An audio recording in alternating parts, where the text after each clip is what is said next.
je m'adresse surtout à la presse objective et non à la presse partisane. Parce que vous êtes un pouvoir, vous, la presse. Vous devez jouer un rôle fondamental, extrêmement important pour le devenir de notre cher Sénégal. Aujourd'hui, vous avez manifesté un intérêt réel à cette conférence de presse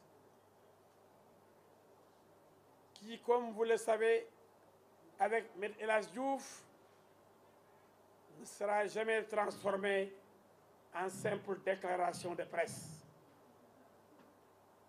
Pourquoi, me diriez-vous? Parce que je vous respecte. Mesdames, Mesdemoiselles, Messieurs de la presse, je ne peux pas vous mépriser. Vous ne pouvez pas servir de faire valoir.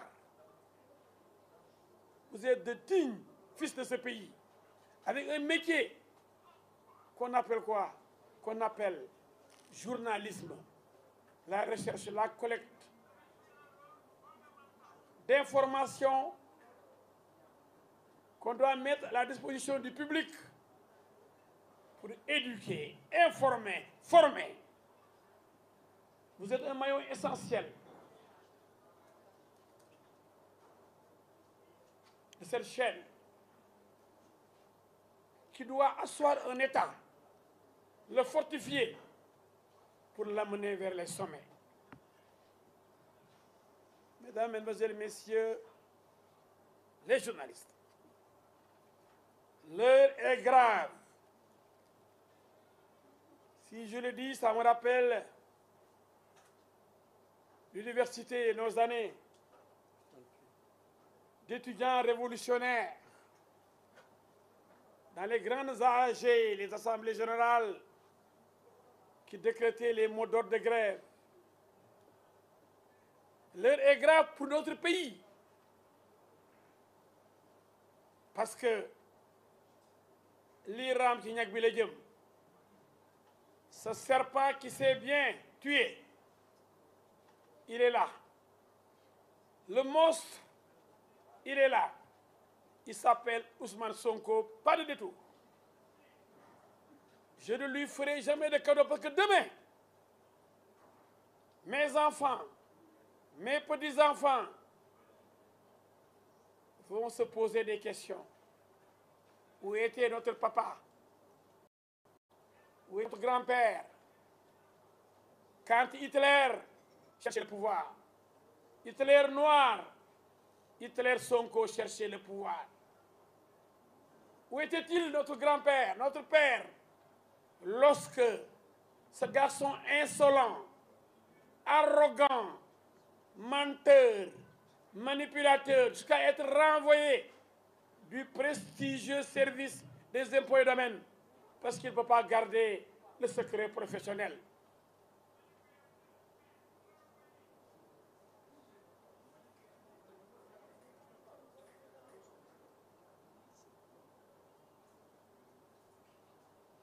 Ce garçon, qui ne mérite même pas d'être un chef de village,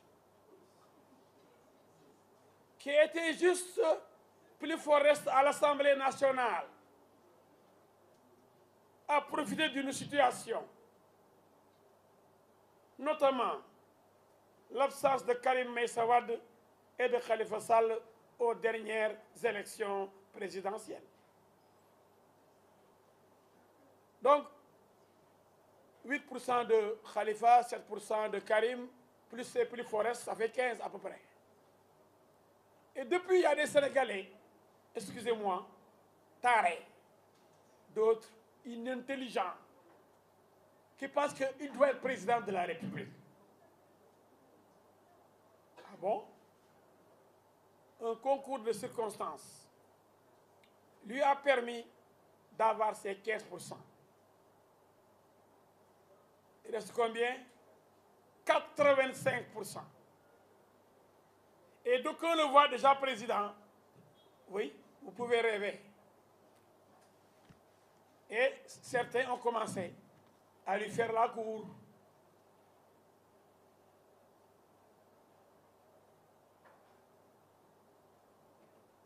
À le présenter déjà comme un messie. Celui-là qui va vaincre le chômage.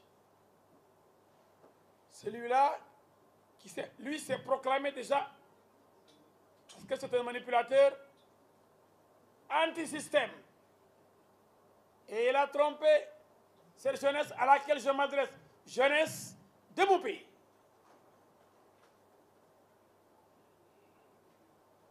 Cette jeunesse n'a pas le droit de se laisser embrigader par un vendeur d'illusions,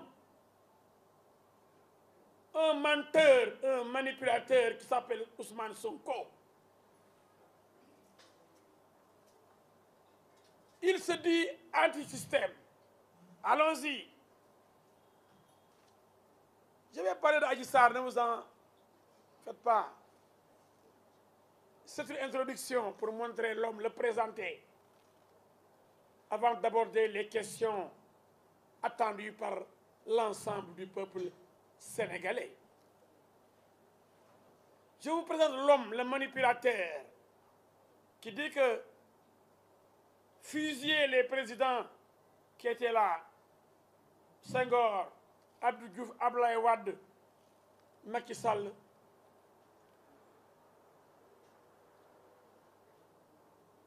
ce ne serait pas un péché.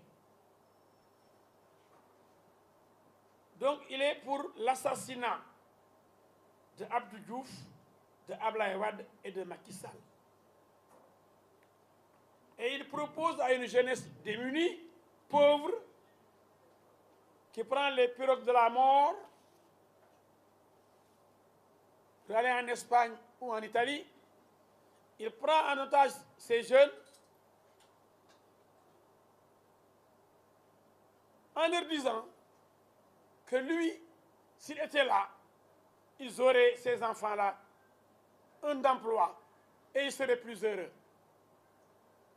Voilà un vendeur d'illusions, un populiste qui exploite la misère des gens pour les coloniser. Ndeysaan ñu ne kii bu ñëwee rek suñu affaire baax ak mën a kàcc. Alors, subitement, on le voit avec Khalifa Ababacar Sall, qui incarne le PS, le parti au pouvoir pendant 40 ans, le parti de Senghor.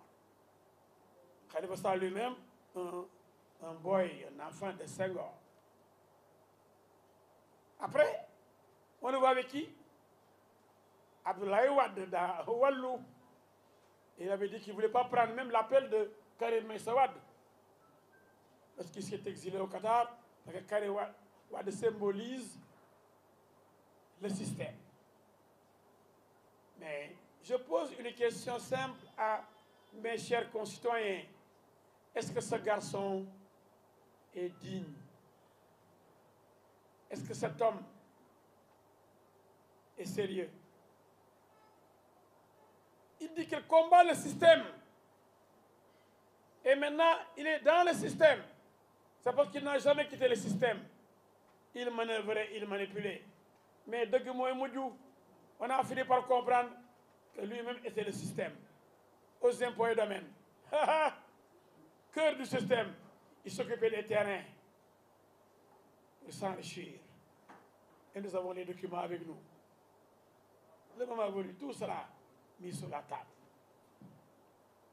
Il se dit propre. Tout ça sera vérifié. Je vous jure sur le Coran qu'il n'est pas propre. Barka al-Quran. Ce n'est pas important, tout ça. Mais nous avons le droit, nous, hommes politiques, chefs de parti, comme l'a fait mon parti aujourd'hui, le Parti des travailleurs et du peuple, nous avons même l'obligation de participer à la formation et à l'éducation de notre peuple et surtout de notre jeunesse. la jeunesse, elle est inquiète dans tous les pays du monde. Parce qu'il y a une crise économique mondiale. Du fait de ce virus dangereux qu'on appelle Corona et accessoirement de la guerre Russie-Ukraine. Le monde aujourd'hui, le monde, c'est un monstre qui dit qu'il veut présider ce pays. C'est un monstre qui dit qu'il veut présider ce pays-là.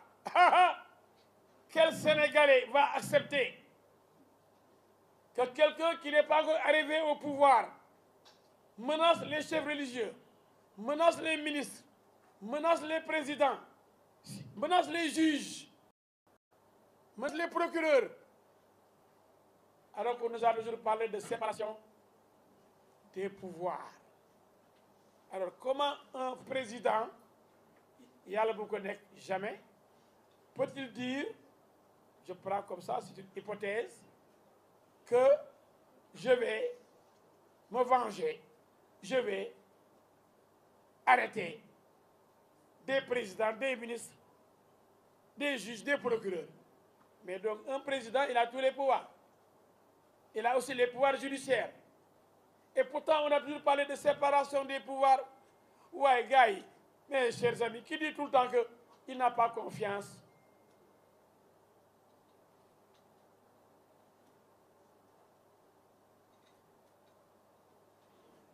à la justice sénégalaise, qui dénonce tout le temps cette justice, c'est Ousmane Sonko, non? Il dit que lui, s'il vient au pouvoir, il va régler des comptes, il va arrêter. Et donc, il va instrumentaliser la justice. Ici, personne ici n'est con, hein? Tout le monde est intelligent. Quand quelqu'un dit, une fois que j'accède au pouvoir, je vais, le procureur dit où? Le ministre tel, maître tel, ils vont voir. Comment? Il est plus fort qu'eux. Il va les convoquer dans un combat de boxe. Non.